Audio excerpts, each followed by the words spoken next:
Nenhuma dessas coisas usei, e não escrevi isso para que assim faça comigo, porque melhor me fora morrer do que alguém fazer vã estas minhas palavras, minha glória. Porque se anuncio o Evangelho, não testemunho não tenho do que me gloriar, pois me é imposta essa obrigação, e ai de mim se não anunciar o Evangelho. E se por isso, se o faço de boa mente, terei prêmio, mas se de má vontade, apenas uma dispensação me é confiada. Logo, que prêmio tenho? Que evangelizando propunha a graça do Senhor Cristo para não abusar do poder no Evangelho. Porque sendo livre para com todos, me fiz servo de todos, para ganhar ainda mais. E firme como judeu para os judeus, para ganhar os judeus, para que estão debaixo da lei, como se estivera debaixo da lei, para ganhar os que estão debaixo da lei. Para os que estão sem lei, como se estivera sem lei, não estando sem lei para com Deus, mas debaixo da lei de Cristo, para ganhar os que estão sem lei. Fiz-me como fraco para os fracos, para ganhar os fracos. Fiz-me tudo para todos, por todos os meios chegar à salvação de alguns. E eu faço isso por causa do Evangelho, para ser também participante dele. Não sabeis vós que os que correm no estádio, todos na verdade correm, mas um só leva o prêmio? Correi de tal maneira que o alcanceis. E todo aquele que luta, de tudo se abstém. Eles o fazem para alcançar uma coroa corruptível, mas porém, vós, uma incorruptível. Pois eu assim corro, não como a coisa incerta. Eu assim combato, não como batendo no ar. Antes, subjugo o meu corpo e reduzo à servidão, para que pregando aos outros, eu mesmo não venha de alguma maneira ficar reprovado. Amém. Amém, irmãos? Essa palavra, irmãos, ela está no livro de Coríntios. E Coríntios é uma carta que Paulo escreve a essa igreja localizada em Coríntios. Como é que aconteceu a vida de Paulo? Como é que se deu essa questão missionária de Paulo? Como é que aconteceu de Saulo virar Paulo? Essa é toda uma história de um homem que abdicou da tua vida em prol da obra. Então, quando a gente fala de Paulo, a gente está falando de um homem que tomou uma decisão na vida dele. E quando Paulo ele vai falar até os seus irmãos em fé, ele sempre traz com ele as experiências que ele viveu. Quando nós falamos dos nossos irmãos, nós trazemos o que nós aprendemos, o que nós vivemos. E vamos falar de um Cristo que vive em nossa vida e que através da nossa vida tem trabalhado. Então, você vai falar sobre o que você vive. E Paulo não era diferente. Quando Paulo ele vinha falar com os seus irmãos, ele sempre trazia temáticas que trazia sobre a vida dele. Porque, irmãos, é fácil falar o que as pessoas têm que fazer. É fácil. É fácil você chegar para alguém e falar, olha, você tem que fazer isso, você tem que fazer isso, você tem que fazer isso, e você não fazer. Agora, quando você chega para alguém e fala, olha, faça assim porque eu fiz assim, é diferente. E Paulo era assim. Quando Paulo ele chegava, ele ia até uma cidade, então ele começava a ensinar sobre Cristo. E o local onde ele ensinava sobre Cristo era nas sinagogas. Então, quando as pessoas eles começavam a se converter ao cristianismo, né, a entender sobre a vida de Cristo, a seguir mesmo, então ali se era montada uma igreja que não era mais judeu, mas sim eram cristãos. E depois que Paulo já tinha vivido ali com eles, ensinado a eles, levantado alguém para poder ficar com eles, então Paulo ia para outra cidade. Assim era a vida de Paulo. Então, quando Paulo ele faz isso, ele começa a deixar um legado. E aí a gente vai ter as viagens missionárias de Paulo, né? A gente sempre tem ouvido falar que Paulo foi a Corinto, foi a Tessalonicenses, foi a Tessalônica, foi em várias cidades que até então não se conhecia sobre Cristo. Ele vai levar o Evangelho a locais onde as pessoas nunca tinham ouvido falar. Mas para isso ele precisou viver junto com aquelas pessoas. Não é simplesmente chegar, falar de Cristo e ir embora. Não, ele vivia com aquelas pessoas. Dormia com elas, comia com elas. Ele passava um tempo na cidade. E Paulo, quando ele passa por Coríntios, ele está nessa igreja. E depois vai embora. Como de costume. Como nossa vida tem que ser. A nossa vida é incerta, irmãos. As aves têm ninhos, as raposas têm, e o filho do homem de reinar. Porque hoje você está aqui, você está bem, tem a sua vida, tem o seu emprego, mas o Senhor pode falar: olha, eu quero você na cidade de Alcobaça ou na cidade do Prado. Eu quero te levar, meu filho, para este local. E você vai falar: eis-me aqui, Senhor, eu vou. E você vai, porque o teu futuro pertence a Deus. E Paulo fazia isso. Então ele vivia ali, criava um vínculo de amizade muito lindo, amor, mas ele sabia também que ele ia embora.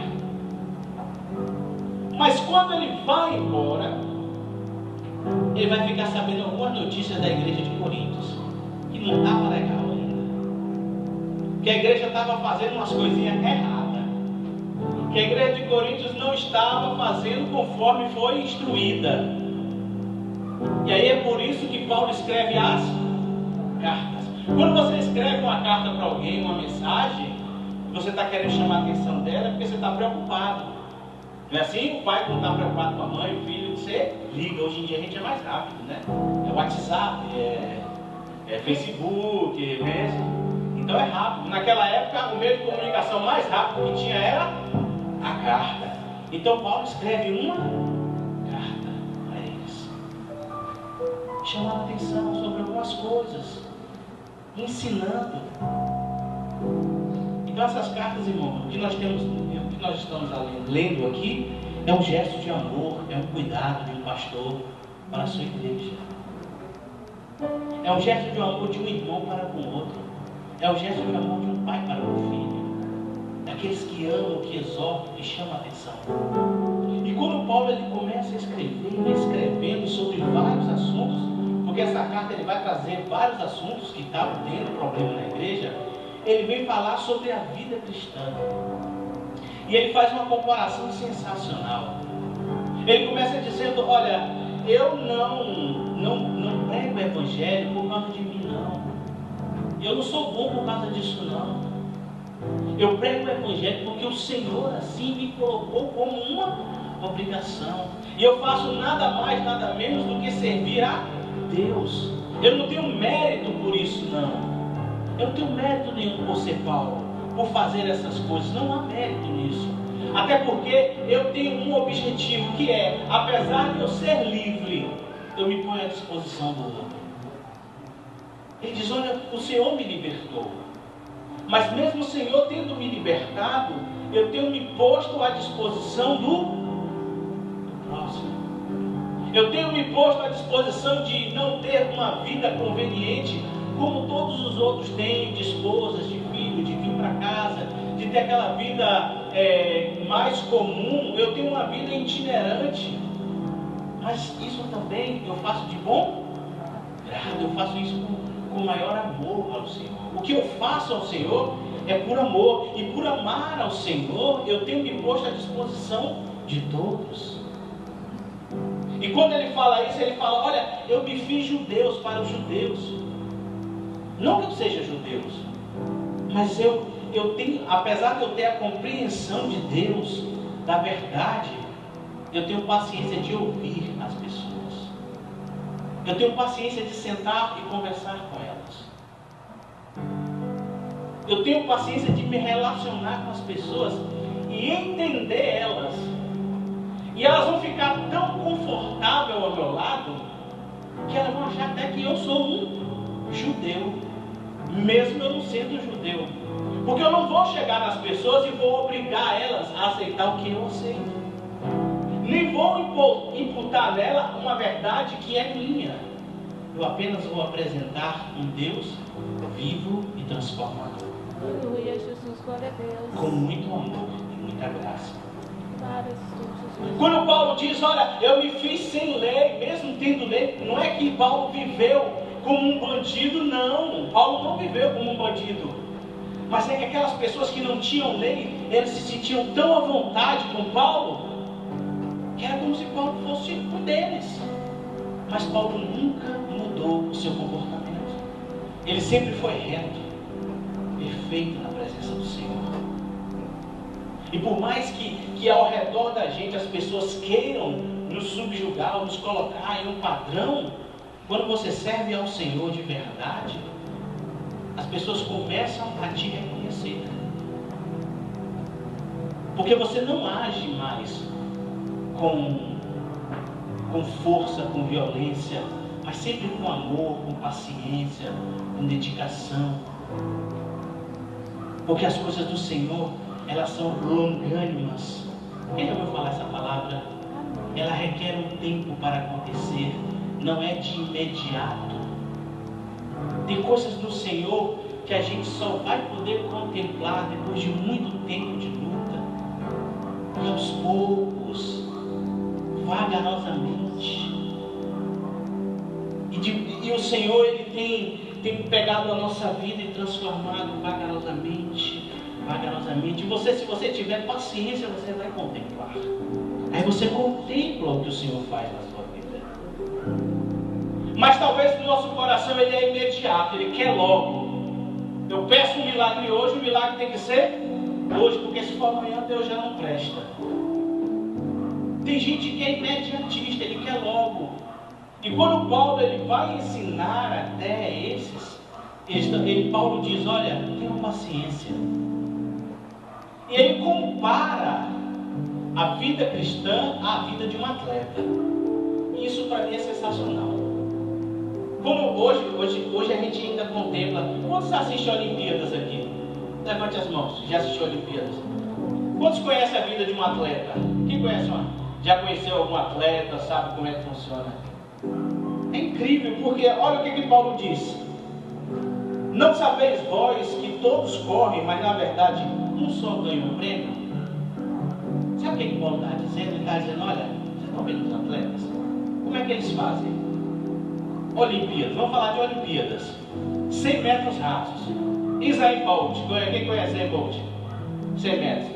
O cara passa 4 anos treinando em alto nível. O cara não faz mais nada da vida, ele só treina. Mais nada.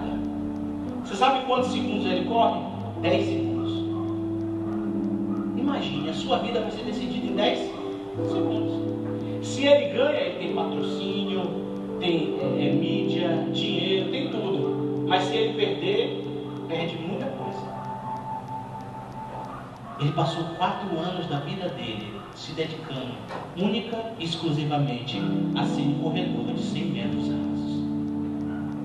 E Paulo diz, olha, está vendo vocês? Está vendo como é que eles se dedicam? Viu como eles são focados, como eles têm um objetivo? Como eles traçam uma meta na vida deles, que daqui a 4 anos, lá na Olimpíada que vai ser em tal lugar, eles vão chegar até no dia tal e vão conseguir ganhar, porque eles vão chegar até 9 segundos e 85. Então eles vão ganhar como primeiro lugar por causa do tempo deles. Então sejam assim com Cristo. Planejamento de vida.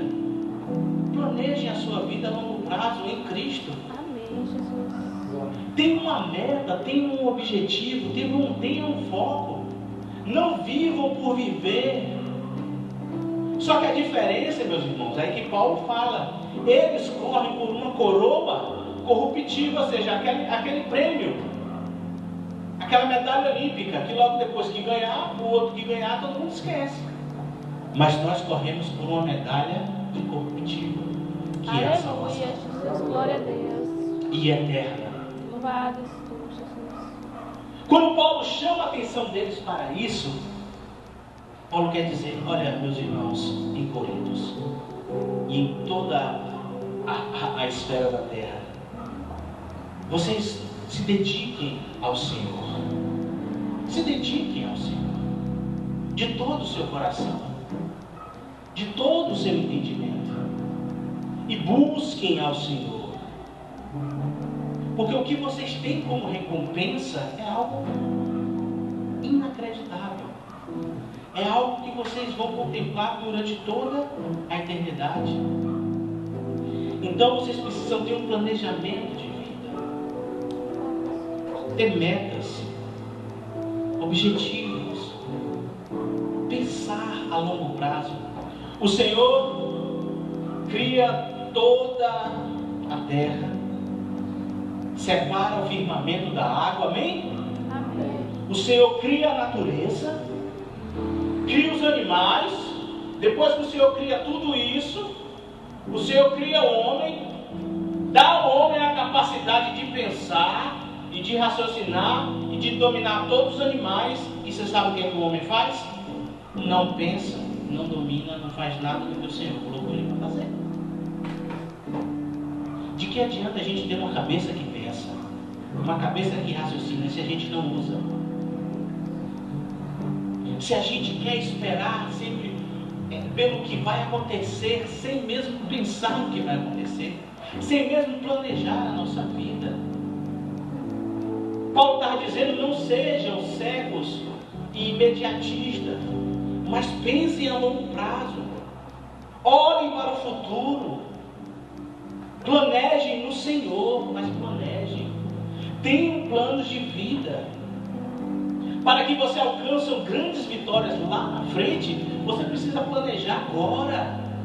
Ninguém começa nada grande se não pensar no primeiro passo. Quando Paulo está falando com esses homens, ele está falando, olha, vocês querem grandes coisas no Senhor, mas vocês precisam também sonhar grande e planejar grande. E nós às vezes nos limitamos. O Senhor nos deu uma mente capaz de tantas coisas e nós não usamos. E nós não planejamos. E nós nos unimos e não nos esforçamos para alcançar coisas grandes do Senhor. E Paulo diz, olha, todos aqueles que lutam se abstêm. E eles fazem para alcançar uma coroa corruptível. Mas porém vocês alcançam uma incorruptível. Por isso, assim corro, não como coisa incerta. Assim combato, não como quem bate no ar. Paulo está dizendo, olha, eles correm, eu também corro. Mas por mais que as pessoas achem que eu sou doido, que eu sou maluco, ou que eu estou fazendo uma coisa mirabolante, eu sei o que eu estou fazendo. Eu não corro por nada incerto não, eu corro por uma certeza. Eu combato, eu luto, mas eu não luto como um doido na rua, falando besteira não, nem fazendo coisa errada não, eu combato sabendo o que eu estou fazendo. Quando Paulo ele vem falar sobre isso, ele está dizendo, olha, vocês precisam saber o que vocês estão fazendo. Vocês precisam entender aonde vocês estão pisando. Vocês precisam entender o que vocês estão querendo. Vocês precisam entender ao que vocês estão servindo. Vocês precisam compreender quem são vocês. Vocês precisam entender o que é servir ao Senhor. Amém, Jesus. Vocês precisam entender, conhecer e prosseguir em conhecer ao Senhor. E talvez seja um dos pilares para se ter uma vida cristã saudável e duradoura. É você ter a certeza e saber o que você está servindo e fazendo. Se reconhecer quem você é e saber o que é que o Senhor te chamou. Qual foi o seu chamado? Qual foi o motivo pelo qual o Senhor trouxe você até aqui? E quando Paulo vem falar todas essas coisas aos irmãos de Coríntios, Paulo estava chamando a atenção porque eles começaram a servir a Cristo, mas eles eram novos convertidos. E com o passar do tempo, às vezes a gente deixa com que as coisas que nós fazíamos antes venha tomar conta da gente novamente. E era assim que acontecia. E se a gente não parar para vigiar, a gente começa a refazer tudo que a gente fazia antes. Porque por mais que a gente tome uma decisão, irmãos, quantos já fizeram dieta aqui? Dieta é o exemplo de vida cristã. Por quê? Você fala, olha, amanhã eu não como mais gordura, não vou comer mais açúcar, não vou comer mais macarrão, não é assim? Não vou comer mais não sei o que, não vou comer mais não sei o que. Aí você começa, aí na primeira semana você não come, ok. Na segunda semana você não come, aí tem um aniversário. Não é assim? Tem um aniversário de um primo, do sobrinho. Aí não sei quem te convida, ô menina, me ajuda a fazer um docinho da criança ali, você vai embalar docinho. Aí você começa a comer um docinho, começa a comer docinho, começa. Quando passa 2 meses, você já está comendo a mesma coisa que você disse que não ia comer. A vida cristã é assim.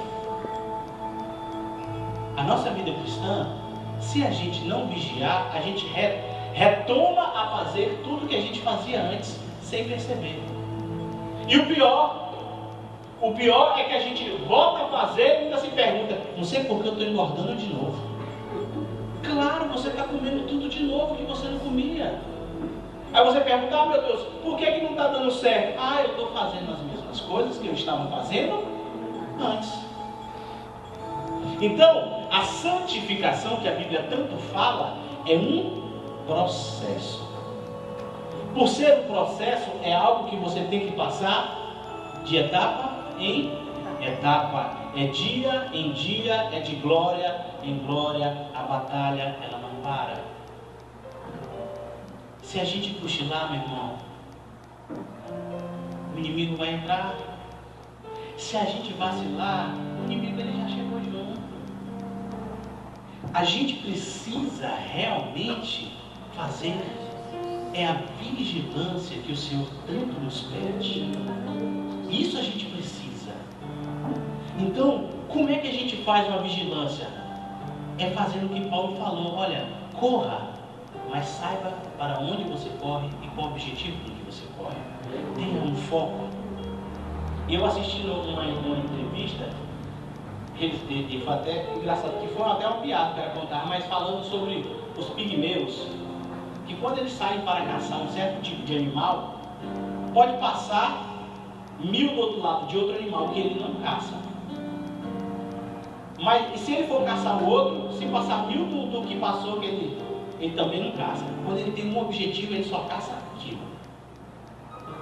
Objetivo, irmãos. Tenha um objetivo em Cristo. Aleluia. Trace uma meta.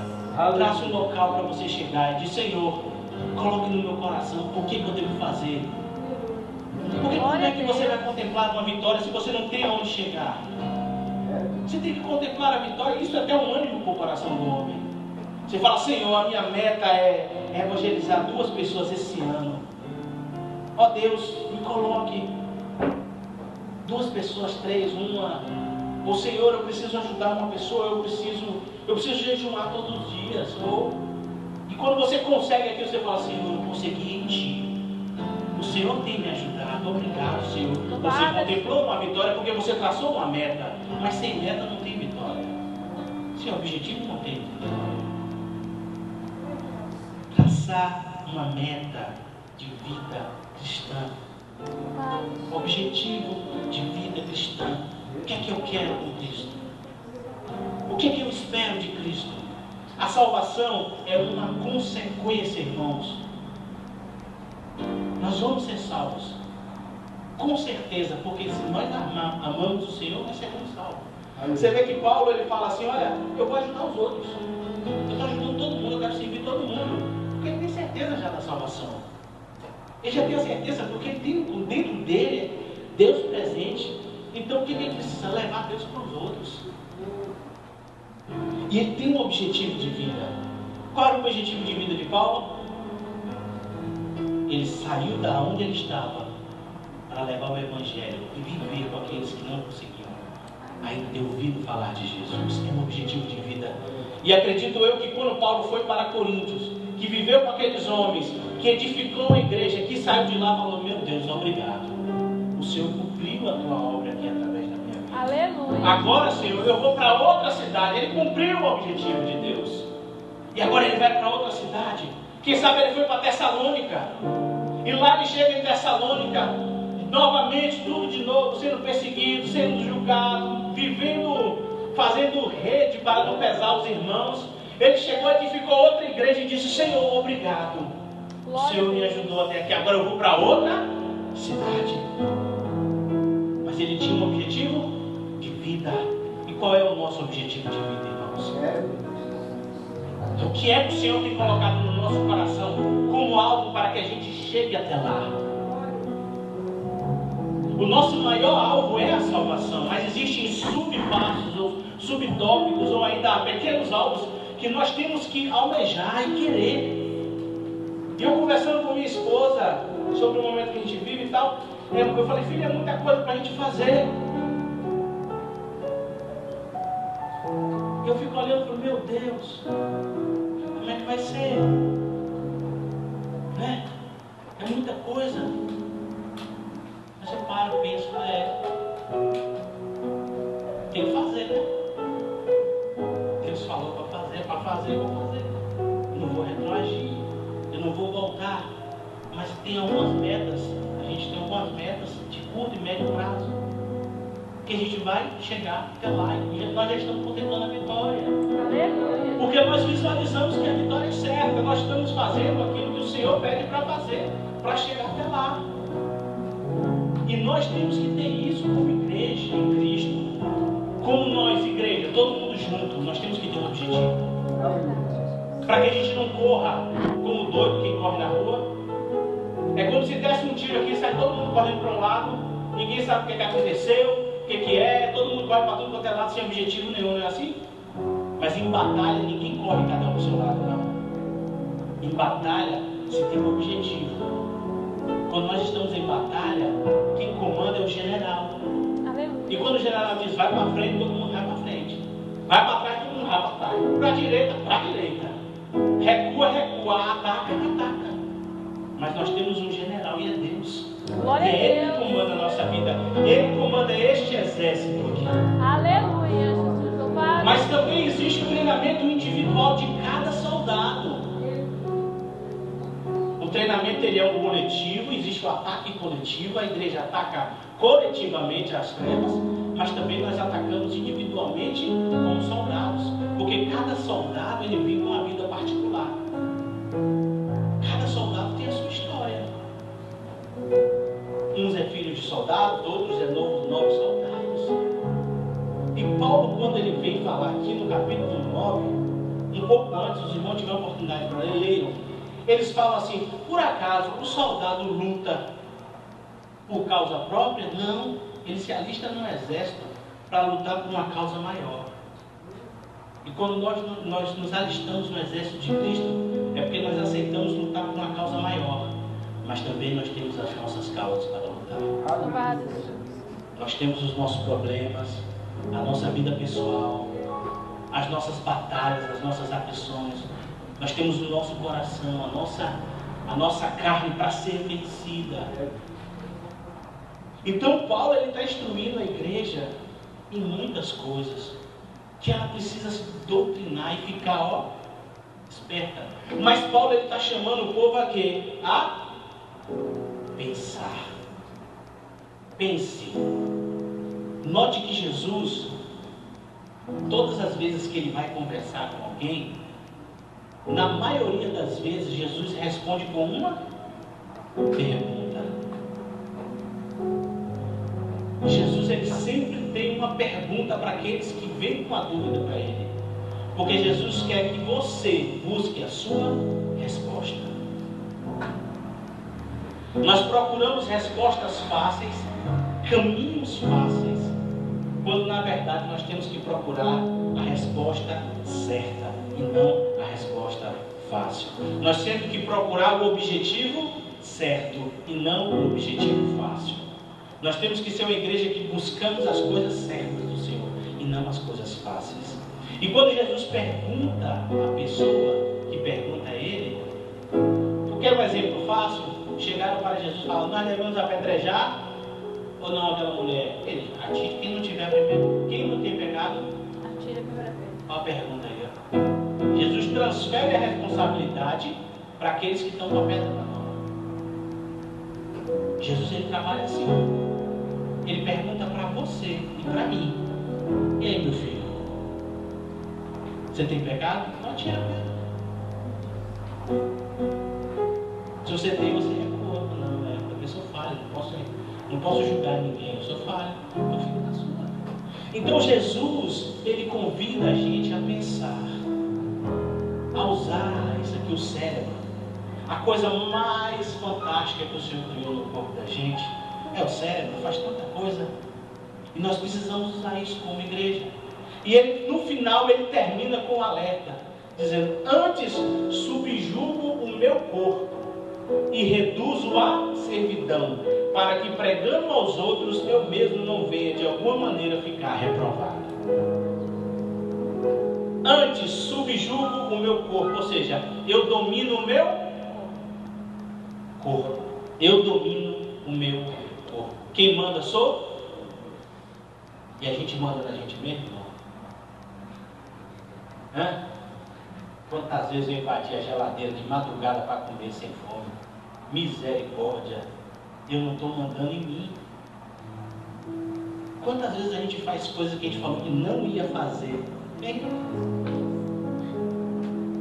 Tanta coisa que a gente fala que a gente não vai fazer e a gente faz. E o engraçado é que não é alguém que pede para a gente não fazer, é a gente que fala. Fala: não vou fazer isso. Não. Você conta até 10, a pessoa está fazendo. Mas Paulo diz: eu me subjugo o meu corpo e reduzo a servidão. O seu corpo, ele tem que servir a você, e não você servir ao seu corpo.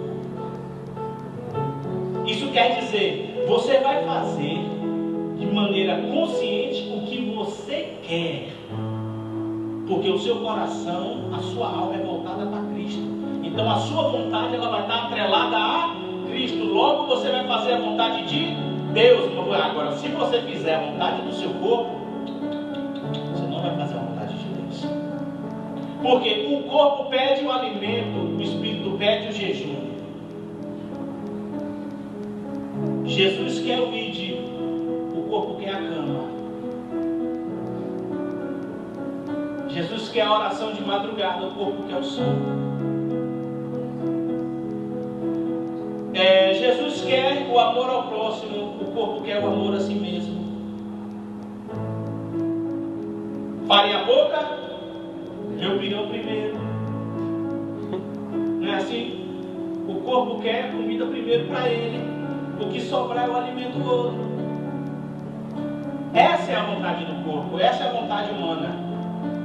E se a gente para conversar com as pessoas ao nosso redor, a gente vai ver que as pessoas têm pensamento egoísta, né? Existem algumas frases que eu sempre falo, são frases clássicas, repetitivas, mas altamente demoníacas, maléficas e que trazem o mal. Você quer um exemplo fácil? Estuprador tem que morrer. Não é isso? Então, se roubar, tem que cortar a mão. Tá assim? Porque é descarada. São frases que a gente repete. Se bateu em você, meu filho, quebra ele no pau. Se você apanhar na rua, vai apanhar em casa. Então são coisas que a gente fala, que a gente não percebe o mal que existe dentro dessa frase, o julgamento maléfico que existe dentro dessa frase. Ou então, quando a gente generaliza, todo político é ladrão. Olha que afirmação, meu irmão. Quer dizer que você já fez uma investigação em todos os políticos e descobriu que todos eles são ladrões, né? Parabéns, você está melhor do que a Lava Jato, que não conseguiu isso ainda. Então a gente precisa nos policiar sobre vários setores para que a gente tenha um controle sobre o nosso corpo. A gente precisa controlar o nosso corpo para que a gente possa fazer com que ele nos sirva. Porque, por exemplo, outra coisa difícil de comandar é os vícios. É uma das piores coisas que se tem para se controlar. Porque o vício é quando o corpo ele está, na verdade, a gente serve ao corpo, a gente está viciado. E o vício ele vai de todos os sentidos, desde televisão, celular, bebida, droga, vai para tudo qualquer coisa. Dormir, tudo, remédio, tudo gera um vício. O vício é a prova cabal de que nós estamos servindo ao nosso corpo. E não ele está servindo ao propósito de Deus sobre a nossa vida. E quando diz, para que pregando aos outros, eu mesmo não venha de maneira a ficar reprovado. E aí Paulo, irmão, não pregue, fique na sua calma, mantenha o coração, pega o seu corpo, faça com que ele sirva a você primeiro. Aí depois você vai pregar. Porque senão, como é que eu vou pregar e depois eu vou fazer a mesma coisa que é errado que eu estava pregando, que eu estava ensinando? Né? É como aquele filho que o pai fala, você não pode mentir, mas você mente, pai. E aí o pai vai falar o quê? Vai enterrar a cabeça, não tem o que fazer. Porque Paulo ele segue o princípio de Cristo. Qual é o princípio de Cristo? Jesus, quando ele parte para o seu ministério na terra, Jesus não era um hipócrita. O que é hipócrita? Fala uma coisa e faz outra. Isso é hipócrita. E quando ele ia para o ministério, ele sempre ia na frente. Ele fazia. E ele chamava, vem cá. Faça o que eu faço. Jesus não ficava dizendo para fazer coisas que ele não fazia. Jejuma, ele era o primeiro a jejuar. Ore, era o primeiro a orar. Ame ao próximo, era o primeiro a amar. Está vendo o que eu estou fazendo? Faça o que eu estou fazendo. Não é para fazer o que eu não faço, não é para fazer o que eu estou fazendo. Vocês farão coisas semelhantes ao que eu faço. É assim que Jesus falava. E Paulo faz do mesmo jeito. Olha, coloque seu corpo para servir a vocês, para que quando vocês pregarem, vocês não sejam reprovados. Para que as pessoas elas venham sentir graça na sua vida, alegria em te ver. Aleluia. Elas se sintam confortáveis na tua presença. Sabe, eu fico pensando, às vezes, viajando, né? Eu fico pensando, imagine se eu pudesse, né, encontrar com Paulo, sentar e conversar com Paulo. Que dia maravilhoso seria. Com Pedro, com Tiago, com esses homens. Já pensou, irmãos? Se eles tivessem essa oportunidade. Mas existem muitos homens como eles hoje na terra. E eu creio que eu vou conhecer esses homens. Eu já conheço muitos deles, né? Aqui na Presbiteriana tem um bocado, em nome de Jesus. Mas eu estou falando o seguinte, pessoas, sabe quando a gente está perto de pessoas de Deus? Que a gente senta para conversar e você sai renovado. Ele conta tanta coisa, fala tantas bênçãos do Senhor, fala tanta coisa do Senhor, você fala, obrigado, Deus. A nossa vida, ela só vale a pena quando a gente consegue proporcionar isso às pessoas. Aleluia, Jesus. Aí valeu a pena todo o sacrifício, todos aqueles momentos de jejum, de oração que você faz, todo o sacrifício que você tem, quando você senta, conversa alguma coisa com a pessoa, poxa, foi de Deus falar com você. Nossa, Deus abençoou minha vida conversando com você. Nossa, você melhorou meu dia. É isso que é a essência cristã. É isso que nós buscamos em Cristo. Eu quero sempre conhecer novas pessoas em Cristo que venham trazer experiências do Senhor para a minha vida. Porque a gente, por mais, a gente olha assim, eu estava falando com o Sara, inclusive, falei, poxa filha, a gente faz as coisas achando que está fazendo grande coisa, mas a gente não faz nada. Né? Enquanto a gente está pensando que está fazendo alguma coisa, vem alguém e conta uma história que você fala, poxa, eu aqui com isso. Eu vou contar rapidamente uma história. Eu fui até Alcobaça conversar com o pastor, o nome dele é João. Aí conversando sobre o pastor, falando sobre a conferência, né? Achando que é grande coisa isso aí, isso não é nada nenhum. Aí eu cheguei lá e falei, pastor, não sei o quê. Aí eu conversando com o pastor José, nós estamos com um projeto aí, convidamos até você quiser ir. Eu falei, pô, pastor, eu nem sabia. Nós estamos indo até a aldeia lá, a Velha,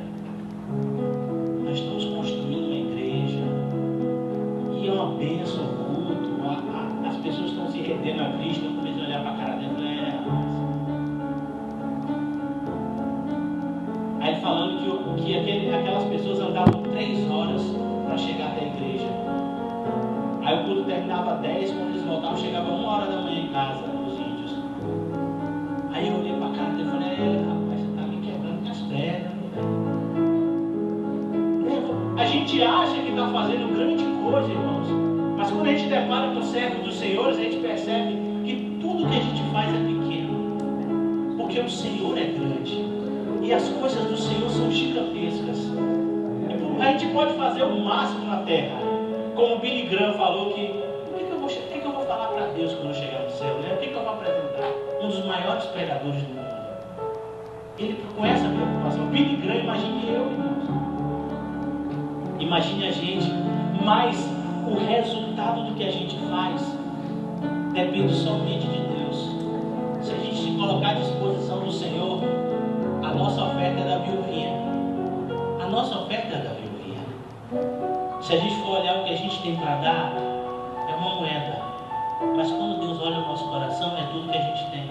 Aleluia. Aí valeu a pena. Glória a Deus. Aí valeu a pena a vida cristã. Aí valeu a pena todo o sacrifício que você faz, tudo que você faz por Deus. Glória Amém? a Deus. Aleluia. Vamos colocar em prática objetivos de vida.